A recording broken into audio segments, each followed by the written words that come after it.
마빈민스키가 쓴 마음의 사회, 오늘 9번째 강의가 되겠습니다. 그동안 여러 책들을 간략하게나마 그리고 거칠게 살펴보았습니다. 근데 그 내용들은 대체로 특히 인지를 하는 데 있어서 우리의 마음이 어떻게 작용하는가, 그런 마음의 기능은 또 어디에서 연유하는가, 그리고 그 마음의 기능들은 어떻게 쓰이는가 하는 등에 관한 것들이라 할 수 있습니다. 그래서 인지과학 이런 것들도 우리가 뭐뭐 인지과학이니 이렇게 알머이 나무 또 뭐 했죠. 이제 또 과학에 관한 거 젊은 과학의 전선 이렇게 잡고 했습니다. 그리고 지난 시간에 살핀 브라이도티의 포스트 휴먼을 제외하고는 대체로 포스트 휴먼은 그야말로 최근의 책이라고도 할 수 있고요. 한데 그 외에는 1970년대에서 대체로 90년대에 쓴 책들이죠.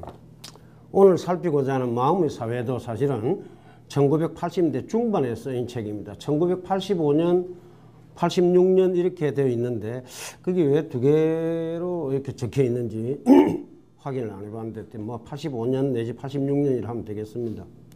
이러한 시기에 세계적인 학자들이 마음에 관해 집중해서 관심을 가졌다는 것은 무엇을 뜻하는 걸까 이런 생각도 해봅니다.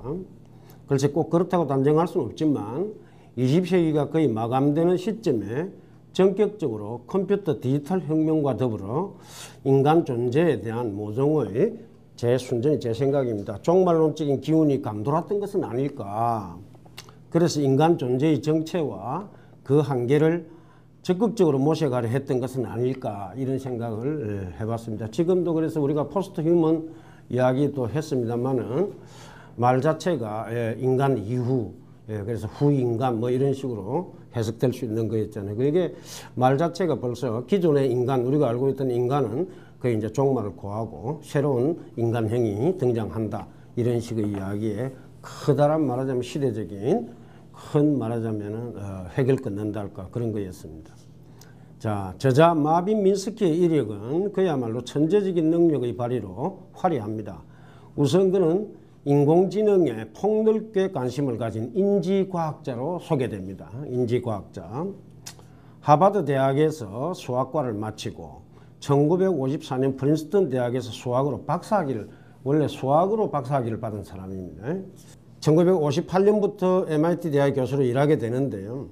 1955년에 인공지능이란 말을 처음으로 만든 존 맥카시턴과 함께 세계 최초의 인공지능 연구소인 MIT 컴퓨터과학 및 인공지능 연구소를 1958년에 창설하게 됩니다. 같은 해에.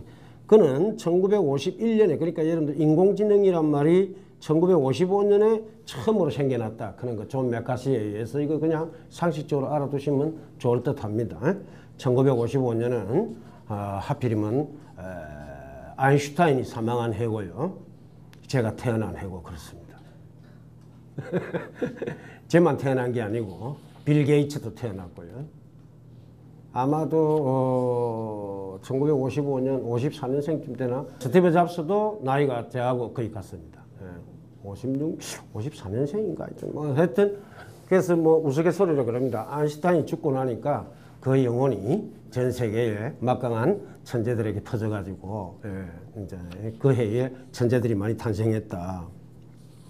저도 거기에 괜히 발가락 하나라도 집어넣어 보려고 이제 1951년에 사실상 이 양반이 무작위 신경망 학습기계인, 이때 무작위라고 하는 것은 글쎄 랜덤하다 이런 뜻이 되겠는데요.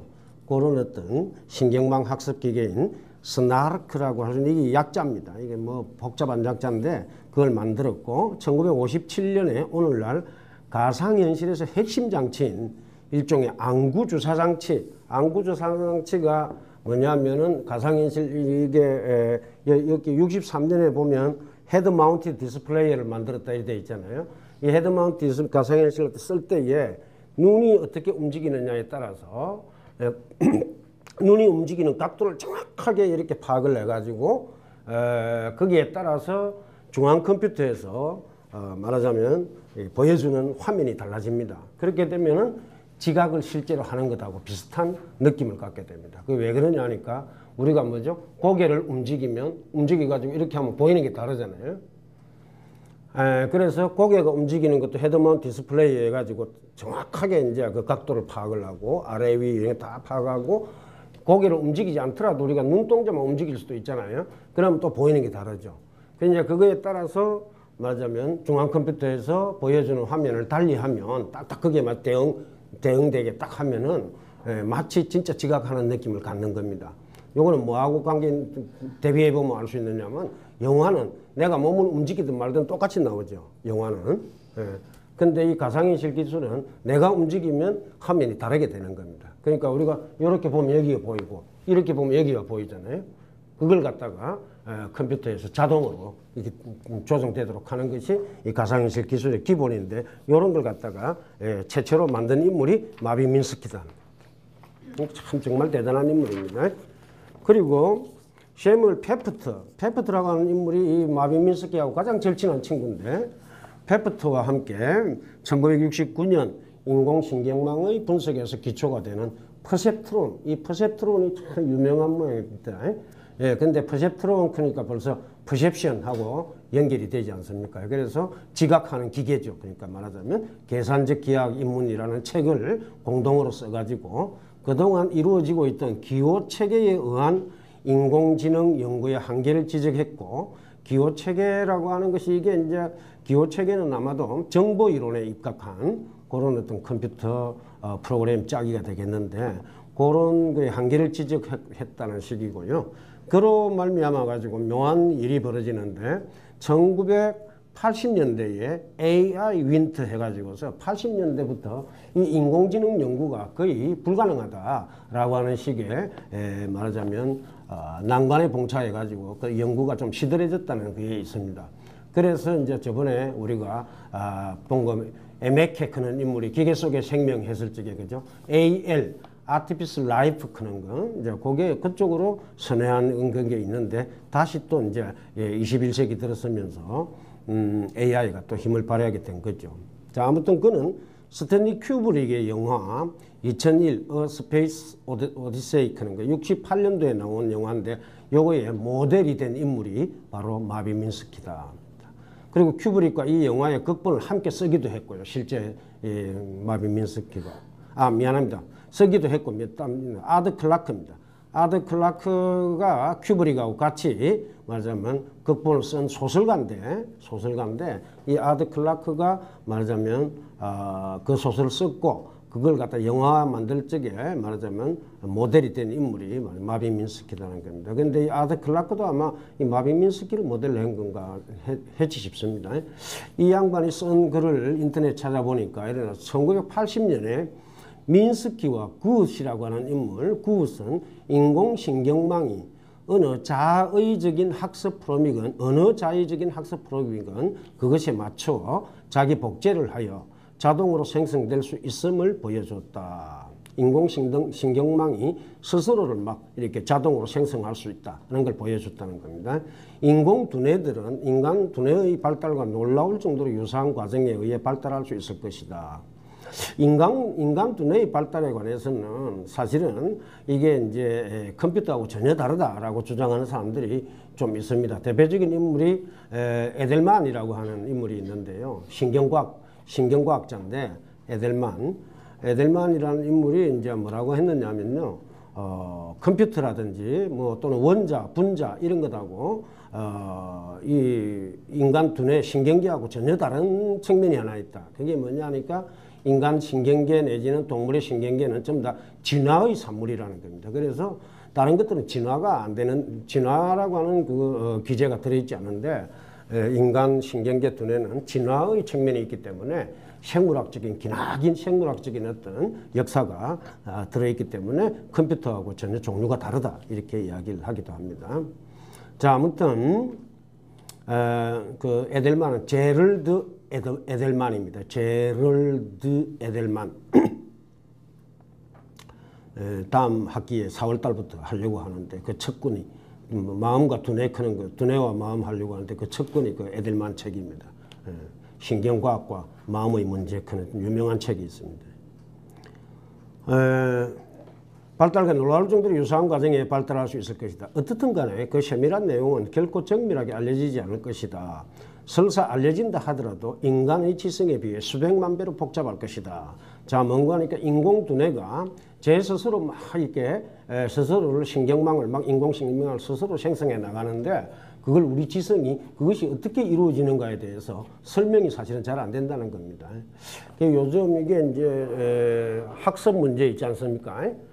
뭐 기계학습, 딥러닝 계산하는 거 이게 있는데 이 딥러닝의 그 과정이라든지 발달 과정이라든지 또는 발달 방향이라든지 이런 걸 갖다가 실제로 만드는 사람도 잘 설명을 못하는 거고 예측도 잘 안 되는 겁니다. 그래서 대표적인 이제 옛날에 제가 로봇 공부할 적에 보면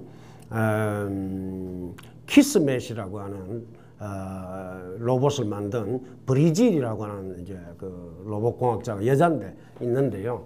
이 브리질이 키스맷의 그 지능이 약 한 뭐 5살쯤 되는 지능을 갖고 있다. 우리 인간의 5살쯤 된다. 그런데 앞으로도 계속 그 지능이 발달할 것인데 어느 정도로 발달할지 나도 모른다. 이렇게 쓴 게 있습니다. 이제 아무튼 그런 부분들 또 요구하고 무관하지 않을 겁니다. 그래서 이제 본격적으로 이제 우리가 이 책을 이제 살펴보려고 하는데요. 우선 누구나 이 책에 대해 가장 중요한 업적으로 여긴 내용만 간추려 가지고 이제 이야기할 수밖에 없습니다. 이에 관해서 민석기의 말을 그래서 일일이 좀 직접 들어보면서 해야 되겠습니다. 이 책은 묘하게 구성되어 있습니다. 약 한 270개에 해당하는 아무데나 펴면 여기 24.1 이런 식으로 되어 있는데요. 이것이 말하자면 나름 완결된 하나의 글입니다. 그러면 이게 지금 어떻게 구격본도 그래서 이게 약 2페이지가 하나의 말하자면 절을 형성한다 할까요? 하나의 독자적인 어떤 부분입니다. 그렇다고 해서 연결이 안 되는 건 아니고 다 연결되면서 하나 독자적인. 그래서 읽기가 뭐 하면 아무데나 펴가지고 읽으면 됩니다. 그러면 제목이 유아감정 이렇게 펼치니까. 그럼 이제 그러면 여기 읽으면 유아감정에 대해서 기본적인 아이디어가 착착 들어있고 그렇습니다.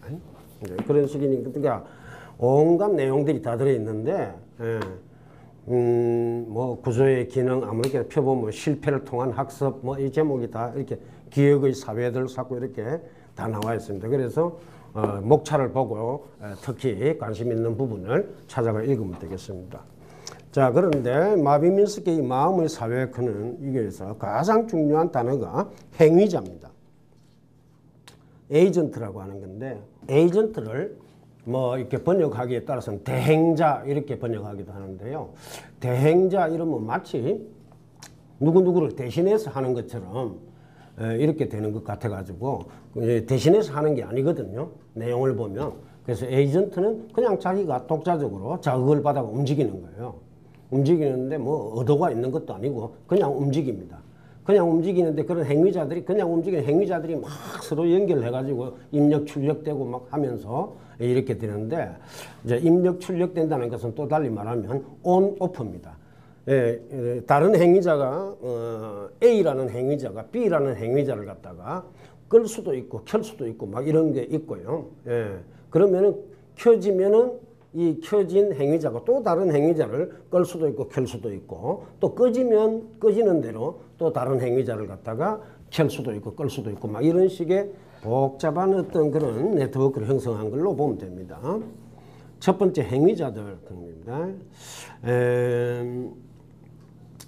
1의 1 크는 절을 보려고 하는데요. 이게 장과 절로 나눠져 있거든요. 일단 1.1 이런 식으로 되어 있는 거는 절이라고 인력을 합니다. 여기 이제 서술에 해당하는 6개의 단편을 좀 살펴보는 게 좀 좋을 것 같은데요. 제일 첫 번째, 마음의 행위자들 이렇게 제목이 붙어 있습니다. 마음에 대한 좋은 이론을 구축하려면 적어도 다음 세 등급의 시간을 묶어내야만 한다. 이 마비민스키도 사실은 진화론을 엄청나게 중요하게 받아들이고 있고요. 이제 생물학 이런 것도 상당히 신경 쓰는 입장입니다. 그래야만 두뇌에 관한 이야기가 가능하기 때문이죠.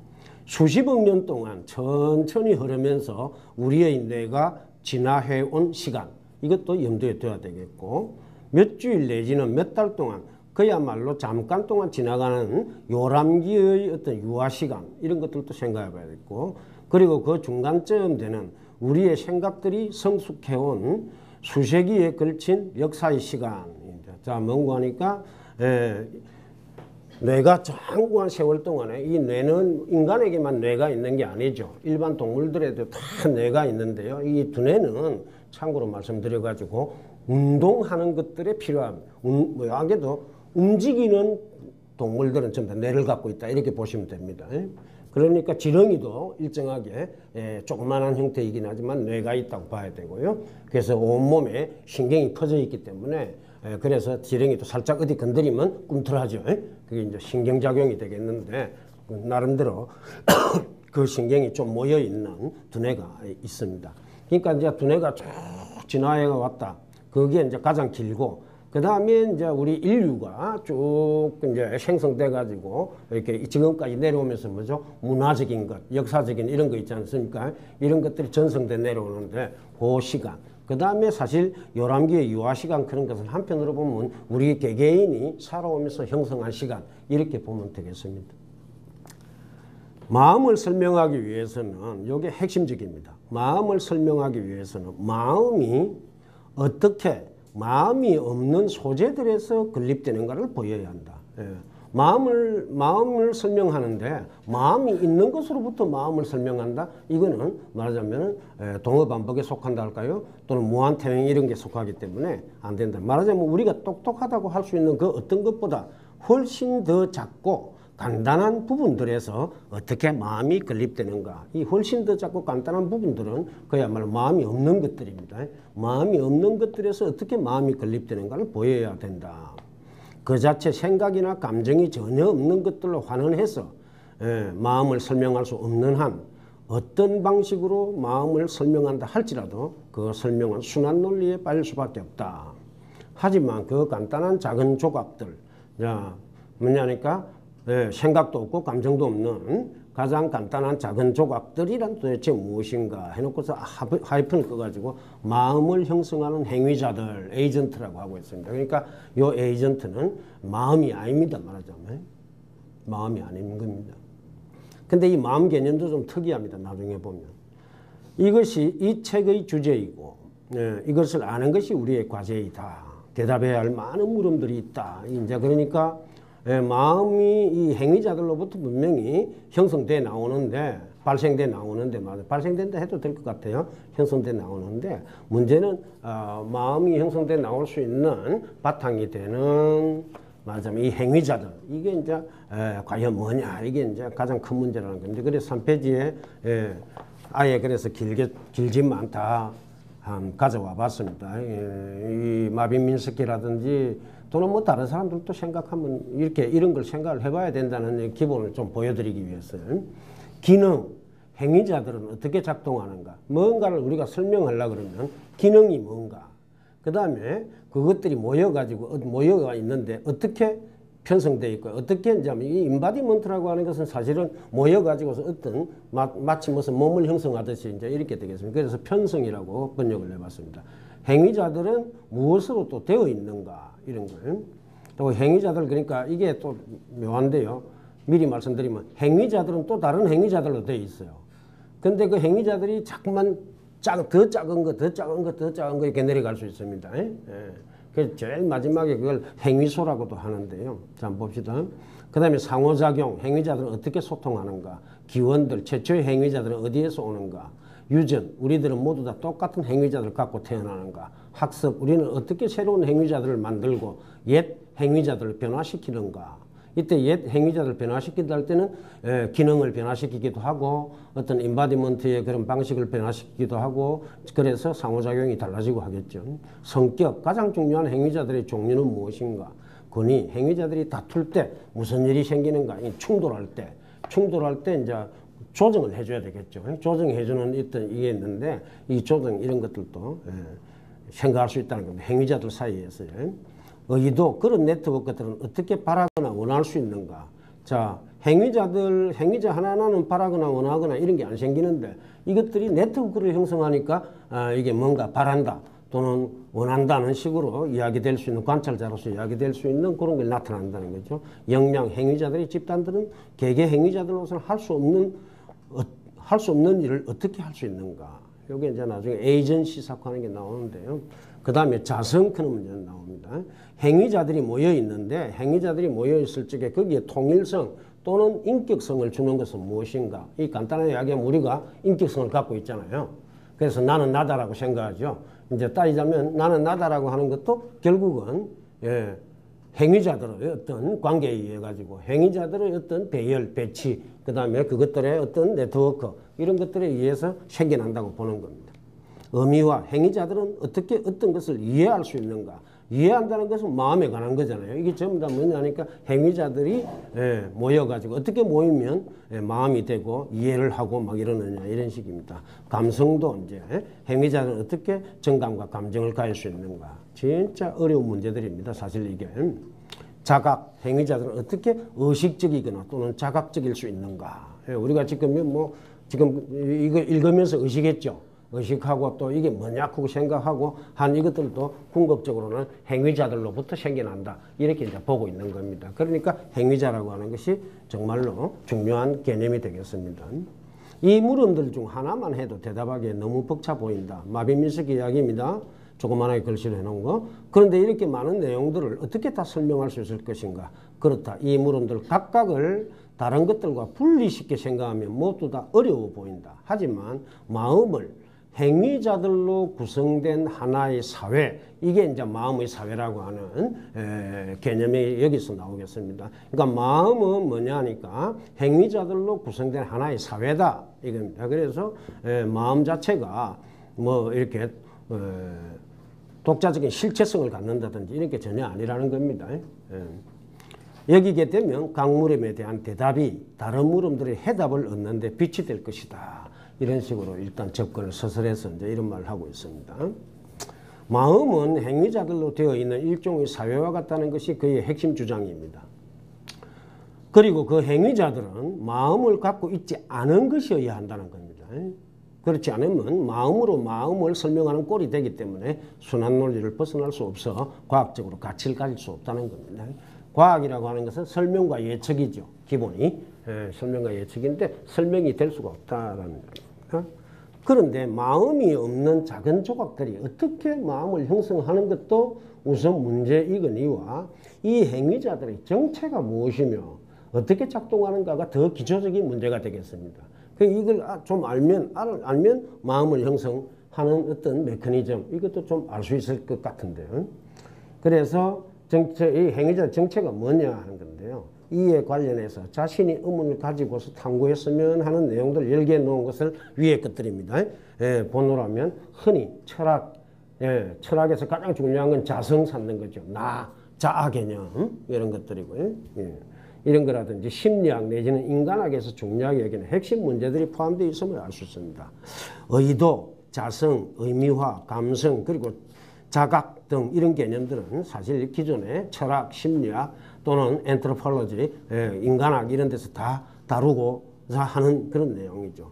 그런가 하면은 기원, 유전은 진화생물학과 긴밀하게 연결될 것 같고요. 학습과 성격은 특별히 심리학과 연결될 것 같습니다. 그래서 우리로서는 민석기의 이 책이 그저 인공지능 내지는 인공두뇌에 관한 책이라고만 볼 수는 없는 겁니다. 그래서 대단히 종합적인 그런 책이다. 그래서 철학을 공부한답시고 하는 제가 이렇게 번역을 하게 된 겁니다. 철학을 비롯한 이른바 융합학문의 대표적인 책이라 해야 할 것입니다. 그래서 이 책은 여러 분야의 분과에 전공을 하고 있는 분들이 이과 흔히 말하는 우리가 이과 문과 이런 거 막론하고 다 읽어볼 만한 책이 되겠습니다. 더욱이 저자는 많은 단편들이 문두에 제사 그런 거 있죠. 제사 그런 게 있어가지고 더 펼쳐보면 예컨대 지금 아무데나 펼쳐봤습니다. 6.5 동결된 성찰 그런 데는 T.S. 엘리엇 시인의 그걸 딱 앞에다가 딱 실어놨습니다. 부처 이야기도 많고 막 그런데요. 엘리엇인데 아마도 현재 시간과 과거 시간 둘 모두 미래 시간에 존재할 것이고 그리고 미래 시간은 과거 시간에 포함될 것이다. 이게 엘리엇이 행글 이렇게 또 앞에 이제 이렇게 실어놓고 그 다음에 그 이야기를 하고 이럽니다. 그러니까 이런 걸 보면요, 이 마빈 민스키가 문학이든 또는 종교에든 제가 관한 거든 철학이든 뭐 엄청나게 뭐 과학은 말할 것도 없고요. 그런데 상당히 식견이 대단한 분이라 그런 걸 알 수가 있습니다. 제사를 내시길 중에 거기에는 부처의 말이 특히 많고 그 외 철학자들, 문학가들, 과학자들의 관련된 유명한 말들이 포함되어 있습니다. 이를 통해서 저자 민스키의 박식함과 연구의 다각적인 깊이를 알 수 있습니다만 그 외 본문에서 많은 영역의 많은 학자들의 주장에 대한 비판적인 평가가 예사로 제시되고 있습니다. 그래서 보면 그의 학제적인 방식의 학문, 융합학문과 같은 그런 학문적 사유, 융합학문적 사유의 탁월성을 우리로서는 인정하지 않을 수 없다 하겠습니다.